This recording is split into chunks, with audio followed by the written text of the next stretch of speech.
You would want to know just about everything about a prospective business partner before going into a new venture together. Strengths, weaknesses, skill set. You would take careful inventory of all of it. But have you done the same for the most important partner of all? Yourself. Having a blind spot for where you still have to work on in developing our own skills can be fatal. You must apply a clear-eyed view to where it is that you're likely to fall into trouble, be it marketing, operations, hiring, or elsewhere, and identify how your plan for remedying this weakness is. It might involve some training or hands-on coaching to bring you up to speed in this area. It might involve a deliberate decision to delegate more responsibilities in this area to others. But you absolutely must have some type of strategy and plan in place to deal with it.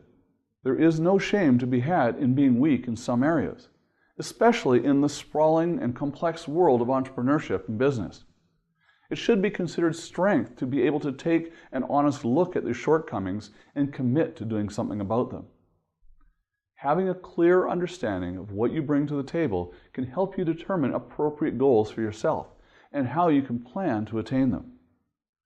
Rather than use up all of your time and energy trying to be the jack of all trades, why not focus a few core capabilities that you can truly be great at? Spend some time considering what you enjoy doing, even when it isn't required or forced upon you. Think of what you want to continue to do, even when you're not being paid for it. What comes naturally to you that others may struggle with? Some of us are natural writers and can easily spend hours upon hours of leisure time on writing. For others, this is an excruciating process that we can't wait to tear ourselves away from. These activities, which bring you intrinsic enjoyment regardless of whether or not you're being asked to do them, are more likely to be your core strengths. You'll always be able to get far better at something you truly enjoy because you will think nothing of investing the countless hours that it can take to get great at something.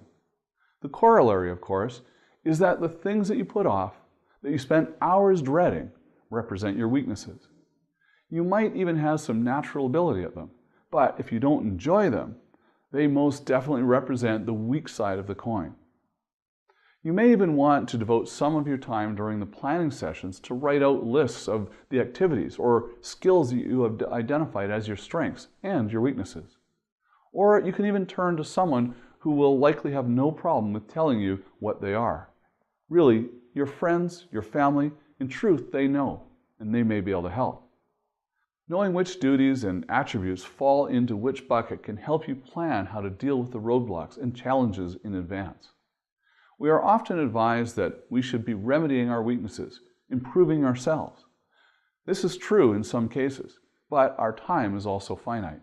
You may have arrived at a point in life when it makes far more sense to focus on extracting the greatest utility possible from your strengths, rather than trying to change into something that you are fundamentally not.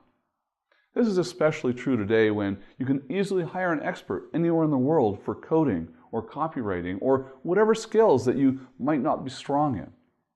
Keep in mind that there are also ways in which you can use your strengths as weaknesses. For example, you might be impatient or have a strong temper with others. While you should surely work on how you interact with team members and colleagues, these traits can also help ensure that you get much more work done quickly and efficiently. Or if you tend to take longer on tasks, you may be well suited for longer term and strategic big picture analysis of problems. If you are lazy, you may be more easily able to spot more streamlined and simple ways of doing things. There's even an expression for this. If you want to get something done quickly, have a lazy person do it.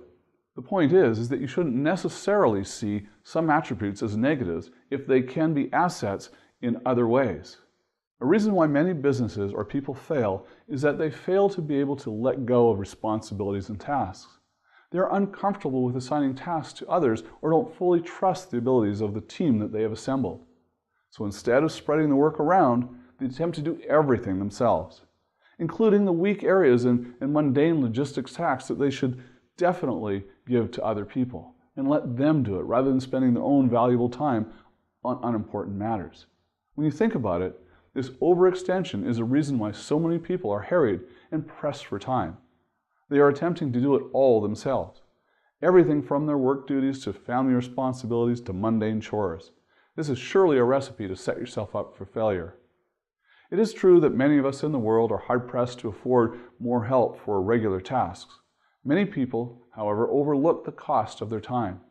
They prefer to save money by doing everything themselves, but ultimately are completely depleting their balance of time, an account which can never be replenished. This is the reason why financial independence should be a goal in the first place. The very wealthy are freed up with more options on hiring others to assist them with the various daily tasks in life. They are able to buy tax help, errands help, transportation help. The list goes on. The beauty of being the boss or working for yourself is that you set the directives and you can have others help you with the tasks to free you up to focus on the type of work that brought you into the business to begin with.